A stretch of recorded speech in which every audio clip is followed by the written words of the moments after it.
అంత దమ్మున్న కొడుకులు షార్ట్ మీటింగ్లు పెట్టినట్టు రైతు కొడుకులు అందరూ ఉద్యమాలు చేస్తున్నారు. జిల్లాకు రివ్యూ అనేసరికి అది రాంగ్ సైన్ ఫైల్స్ పట్టుకుని వచ్చారు. ఆల్రెడీ మా ఎంప్లాయీస్ పట్టుకుంటారు. మీకు కూడా మాట్లాడారు. ఫైల్స్ పట్టుకుని వచ్చారు. కాకపోతే లాగితే కదా మనకు తెలుసు. కాకపోతే రివ్యూ అనే ఇప్పుడు ఎలా ఉండదు సార్ అంటే ఒక దగ్గర మనం ఉండే రివ్యూ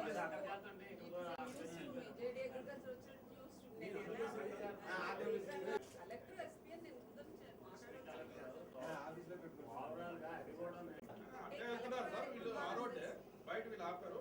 ఫైల్స్ ఉన్నాయి.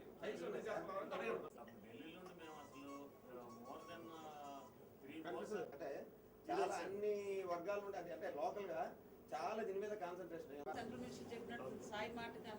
కాళీప్రసాద్ మాట చెప్తే మహాసభలో అందరూ వస్తున్నారు. మనం చూసి మహాసభలో నేను 2 రోజులు మా పాప ఉంది 2 రోజులు ఉన్నాను. 2 రోజులు దాదాపు లోపల 50,000 నుంచి 60,000 మంది ఉన్నారు. చాలా మంది అంటున్నారమ్మా. అది మాత్రం చాలా తప్పుడు అభిప్రాయంగా ప్రజలందరూ ఫీల్ అవుతున్నారు. 15 మంది తెలంగాణ ఎంత ఉంది అమ్మా ఎంపీలు? 17 మంది 15 మంది అమ్మా. 17 మంది ఎంపీలు చెప్పి చేయగలిసింది 22 మంది ఎంపీలు చేయలేకపోవడం ప్రశ్నిస్తున్నారమ్మా చాలా మంది. 20 మన 13 జిల్లాల్లో 15 మంది చేసినప్పుడు మనం ఎందుకు చేయలేకపోతున్నామని ప్రశ్నిస్తున్నారమ్మా. ఒక అయిపోయింది. చిరంజీవి లాంటి వ్యక్తులు సమైక్యవాది అని చెప్పి ఇంటింటికి తిరిగి నేను సమైక్యవాదిని అని చెప్పి రాష్ట్రంలో మంత్రి పదవి కొట్టేసి ఈ రోజు నేను సమైక్యవాదిని కాదు సమన్యాయం అని చెప్పడం కూడా చాలా తప్పుగా అందరూ భావిస్తున్నారమ్మా. మెయిన్ ఎటువంటి పరిస్థితుల్లో మన నాయకులు రాజీనామా చేసి సోనియా గాంధీకి పత్రాలు ఇస్తే డెఫినెట్గా పోతుందమ్మా. నేను ఇంత మహాసభ పెట్టినప్పుడు కూడా షిండే 4 రోజుల్లో పెడతామని చెప్పడం బిల్లు పెడతాం చాలా తప్పమ్మా. ఏ కారణం లేదు. ఇది నిజంగా ప్రజా ఉద్యమం. ఈ ఉద్యమానికి నాయకుడు ఎవరు లేరు. ప్రజలు స్వచ్ఛందంగా చేస్తున్న ఉద్యమం అమ్మా. కాబట్టి ఎటువంటి పరిస్థితులు అయినా సరే మా ఉద్యమానికి మీలాంటి వ్యక్తులు ప్రజల మనసులు తెలుసుకోవాలన్న నమ్మకం ఉందని మేము భావిస్తున్నాం. మీరు వెంటనే దిగి రావాలి. మంత్రి పదవికి ఎంపీ పదవికి రాజీనామా చేసి నాయకత్వం మీరు వహించాలమ్మా. వహిస్తే డెఫినెట్ గా సోనియా ప్రభుత్వం యూపీఏ ప్రభుత్వం అక్కడ ఏ ప్రభుత్వం ఆ ప్రభుత్వం దిగి వస్తుందని మేము అందరం కోరుకుంటాం. ఇది ప్రజలు this is not the mind, it is not the voice of only BM Shankar. This is the voice of 13 districts people in Andhra Pradesh. Voice కూడా క్లారిఫికేషన్ మీరు అర్థం చేసుకోవాలి కదా. ఇప్పుడు ఎవరో లే పీపుల్ అవగాహన లేని వాళ్ళు లా మీరు మాట్లాడిస్తే దానికి నేను సమాధానం చెప్పాను. నా వాదన మీరు చెప్పారు కదా, నా వాదన ఫస్ట్ నేను అనేకమైన సందర్భాల్లో నా తాలూకా ఆలోచన ఏంటి అన్నది ఆలోచన వద్దాం, ఆచరణ కావాలి. ఆలోచన కాదు మాత్రం వినండి. వరంగల్ ఐఐటి ఉందమ్మా. మాట వినండి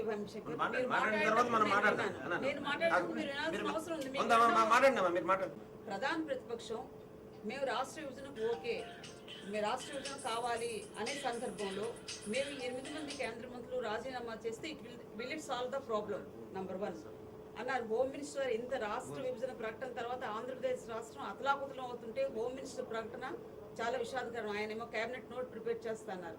ద సేమ్ డే ఏ రోజైతే షిండే గారు ఆ మాట అన్నారని ప్రెస్లో వచ్చిందో అదే రోజు ఈవినింగ్ మీకు గుర్తుందో లేదో యాంటనీ కమిటీ దగ్గరికి 8 మంది కేంద్ర మంత్రులు ఎంపీలు అందరూ కలిసి రాష్ట్రం అతలాకుతలం అయిపోయి రాష్ట్ర ప్రజలందరూ ఎవరి ప్రొవొకేషన్ లేకుండా స్వచ్ఛందంగా రోడ్ల మీదకి వచ్చి ఒక ప్యారలైజ్డ్ సిచ్యువేషన్ లో ఆంధ్రప్రదేశ్ రాష్ట్రం ఉంటే దానికి గుండె మీద కారం చల్లే విధంగా హోమ్ మినిస్టర్ గారు ఈ విధంగా వ్యాఖ్యానించడం ఏమైనా బాగుందా?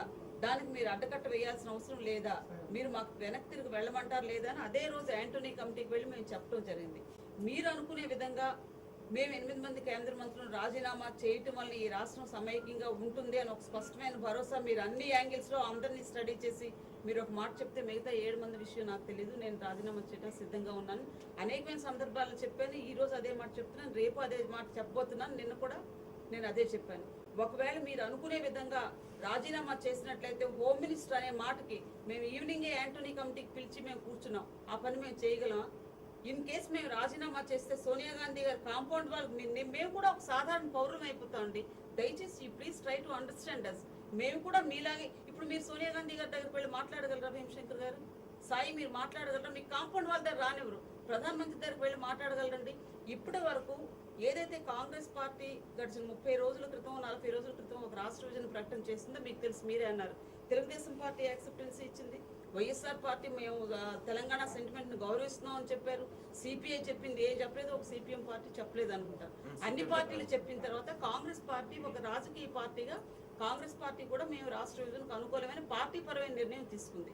ప్రభుత్వపరమైన ప్రక్రియ ప్రారంభం కావడం అంటే ఈ నిర్ణయం అన్నది రాష్ట్ర విభజన నిర్ణయం అన్నది కేంద్ర కేబినెట్ ఆమోదం చేసేటప్పుడు ప్రభుత్వపరమైన ప్రక్రియ ప్రారంభం అవడం. దానికి నా రిక్వెస్ట్ ఏంటంటే మీ మీద మా గౌరవం ఉంది కాబట్టి దాంట్లో మీరు భాగస్వాములు కాకుండా ఉన్నానని చెప్పి నేను కోరుకుంటున్నాం.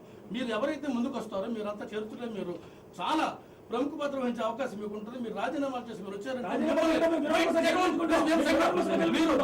మీరు రాజీనామా చేసి మీరు వస్తే మా పదాల మీద మీరు కూర్చోబెట్టుకొని మిమ్మల్ని మేము గెలిపించుకునే బాధ్యత మాది మాట.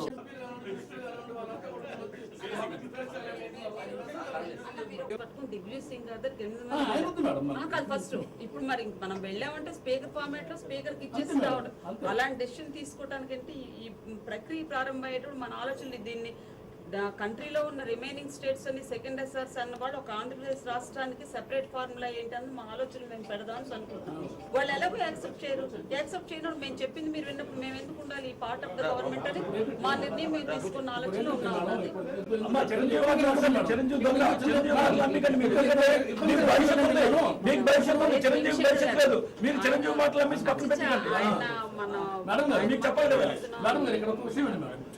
ఒక 3 రోజులు భీమశంకర్ నాతో పాటు ఉండి ఢిల్లీలో ఏం చేస్తున్నాం అన్నది కొన్ని మా బాధలు తెలియవు. కొన్ని ఆయన పెట్టండి, ఆయన సోదరుడు నాతో పంపించండి. మీకు కానీ కిరణ్ కుమార్ రెడ్డి కానీ రాజశేఖర రెడ్డి కానీ ఎన్టీ రామారావు కానీ చంద్రబాబు నాయుడు కానీ ప్రజలు దేనికి అనుకున్న పరిపాలించడానికి రాష్ట్రాన్ని విడగొట్టడానికి ఉత్తరాయణానికి ఆడవాడు చంద్రబాబు నాయుడు కానీ కిరణ్ కుమార్ రెడ్డి కానీ రాజశేఖర రెడ్డి కానీ వాళ్ళకి ఏ అధికారం ఉంది? 5 సంవత్సరాలు ప్రజలకి మంచి భోజనం, మంచి అకామిడేషన్, మంచి ఉద్యోగాలు, మంచి విద్య, మంచి వాటర్ ఇవ్వడానికి ఎన్నుకున్నాం తప్పించి రాష్ట్రాన్ని ముక్కలు చేస్తారమ్మా మీరు. బాబు సరే సార్ చాలా రోజులకి